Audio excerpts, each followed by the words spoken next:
একটা মাদ্রাসার ছাত্রের সাথে এমন একটা জিনের দুর্দর্শ ঘটনা ঘটে গিয়েছে যেটা দেখার পর আপনার চোখ কপালে উঠে যাবে।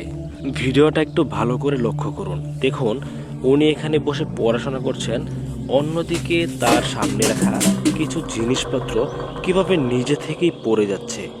এগুলো দেখার পর তিনি কিছুই বুঝতে পারলেন না। অবাক দৃষ্টিতে চারদিকে তাকিয়ে দেখছেন আসলে এখানে কি হচ্ছে। আসলে ইনি হচ্ছেন একটা মাদ্রাসার ছাত্র। তিনি অনেক দূর থেকে এসে এখানে পড়াশোনা করছেন।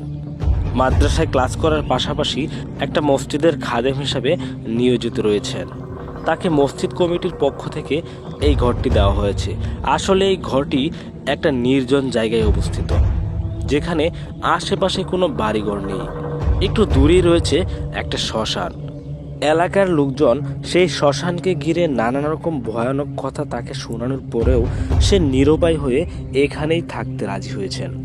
এর আগে তার সাথে অনেক ছোটোখাটো ভয়ানক ঘটনা ঘটে গেলেও সেগুলো সে খুব স্বাভাবিকভাবেই হ্যান্ডেল করে গিয়েছেন। কিন্তু আজকে তার সাথে যে ঘটনাটি ঘটতে চলেছে সেটা কি সে হ্যান্ডেল করতে পারবে? ভিডিওটি না টেনে দেখতে থাকুন, সামনে গিয়ে জানতে পারবেন। আমাদের মধ্যে একটা কথা খুবই প্রচলিত রয়েছে, আগুন থাকলে নাকি দুষ্ট জিনেরা আশেপাশে আসতে পারে না। এই কথাটা কি আসলেই সত্য নাকি মিথ্যা? আজকের এই ভিডিওটি দেখলে এই বিষয়টাও আপনাদের কাছে ক্লিয়ার হয়ে যাবে। তিনি কিন্তু এই কথাটা বিশ্বাস করে সামনে দুটো মোম জ্বালিয়েছেন, যেন জিনেরা তার আশেপাশে না আসতে পারে। একটা বিষয় আপনাদের কাছে ক্লিয়ার করে দেই, আপনাদের মনে হতে পারে এই ভাঙা ঘরে সিসি ক্যামেরা কোত্থেকে আসলো। আসলে এখানে কোনো সিসি ক্যামেরা নেই।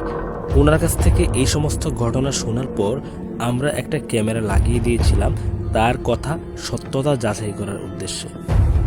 একটা বিষয় লক্ষ্য করুন, আগুন জ্বালানোর পরেও কিন্তু সামনে থাকা কলসটা নিজে থেকেই নড়াচড়া করছে।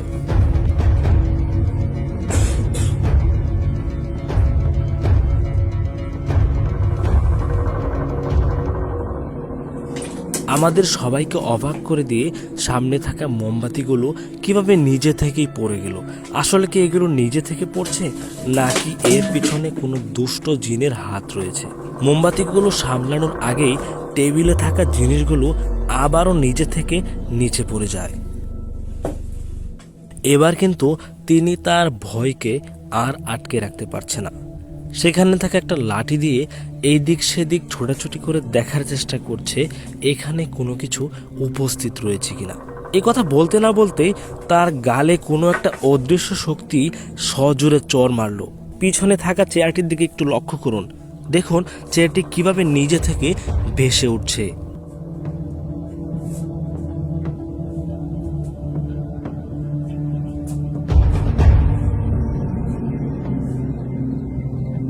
এটা দেখার পর সে পুরোপুরি হতভম্ব হয়ে যায়। আসলে তার সাথে এগুলো কি হচ্ছে? সে চিৎকার করে আল্লাহকে ডাকছে যে আল্লাহ, আমাকে এখান থেকে তুমি রক্ষা করো। উনি আস্তে আস্তে মনে অল্প একটু সাহস জমিয়ে যখন চেয়ারটির কাছে যায়, তখন তার সাথে যে বিষয়টি হয় সেটা দেখার পর আপনি আঁতকে উঠবেন।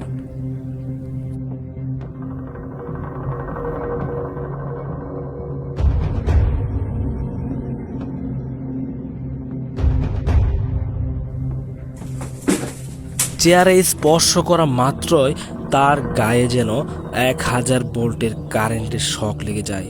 সে ছিটকে পড়ে যায় পিছনের দিকে। কোনো কিছু সে বুঝে উঠতে পারছে না তার সাথে কি হয়।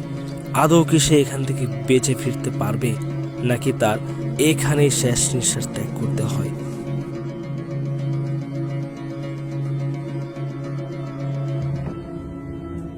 তিনি কিছুতেই বুঝে উঠতে পারছে না তার এখন কি করা উচিত। কিন্তু তিনি মনে মনে আল্লাহকে স্মরণ করছিলেন, আল্লাহর কাছে এই ভয়ানক ঘটনা থেকে মুক্তি চাচ্ছিলেন। অতঃপর তিনি তার টেবিলে থাকা একটা কোরআন শরীফ হাতে নিয়ে সেখান থেকে আয়াতুল কুরসি পাঠ করতে শুরু করেন। কিন্তু কোনো একটা অদৃশ্য শক্তি তাকে বারবার আঘাত করে যাচ্ছিল, সে যেন আয়াতুল কুরসি পাঠ না করতে পারে। কিন্তু তিনি মনে সাহস নিয়ে আয়াতুল কুরসি পাঠ করতে শুরু করলেন এবং আল্লাহকে ডাকতে শুরু করলেন, আল্লাহ, তুমি আমাকে এখান থেকে হেফাজত করো। আয়াতুল কুরসি পাঠ করতে করতে এক পর্যায়ে পরিস্থিতি ঠান্ডা হতে শুরু করে। এতক্ষণ পর্যন্ত যারা এই ভিডিওটি দেখেছেন তাদেরকে অসংখ্য ধন্যবাদ জানাচ্ছি এবং এই ভিডিওটিকে বেশি বেশি শেয়ার করে দেওয়ার জন্য অনুরোধ করছি।